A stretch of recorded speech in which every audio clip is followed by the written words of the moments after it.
Avec des tueries, des viols, des pièges, etc. Et on a pu parler avec à peu près 500 personnes qui étaient dans des camps. Et pour nous, c'était clair, c'était tuerie massive de civils. Mais aussi, ce qu'on n'attendait pas, c'était des cas de cannibalisme. On a vu des enfants avec des bras coupés, on a vu des gens avec des séquelles, on a écouté des histoires, on nous a donné des photos, des têtes coupées, des montagnes de têtes coupées. C'est le niveau d'horreur est incroyable.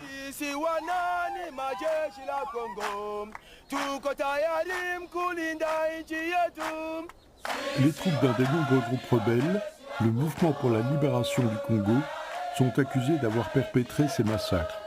À leur tête, un richissime homme d'affaires, Jean-Pierre Bemba. Nabino na recrue na ningi na pesa bino liboso félicitations puisque na tango ya bitumba wana namonaki makasi na bino abanga liwa te mpe abanga munduki te abanga masasi te.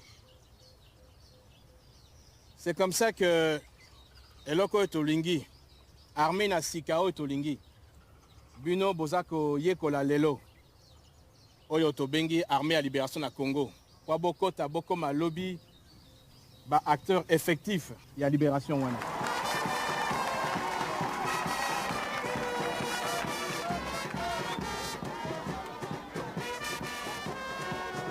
Jean-Pierre Bemba, l'homme fort de la province de l'Équateur, est l'héritier d'une dynastie financière proche de l'ex-président Mobutu. Aujourd'hui, c'est un autre président, l'Ougandais Yoweri Museveni, qui compte parmi les meilleurs soutiens de Jean-Pierre Bemba.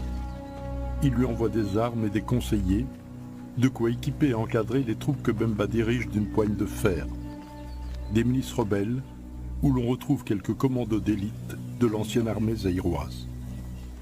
Les groupes de Jean-Pierre Bemba avaient 2-3 jours pour se faire payer. Et c'était le pillage et le viol, c'était une façon d'être payé parce que Jean-Pierre Bemba ne les payait pas.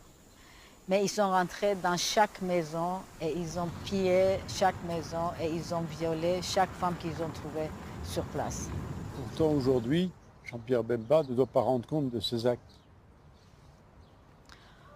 C'est déjà, je pense que c'est une décision politique. Il faut déjà politiquement, la personne qui est à la tête du pays décide que c'est une priorité pour le Congo, de mettre fin à l'impunité et d'écouter les victimes.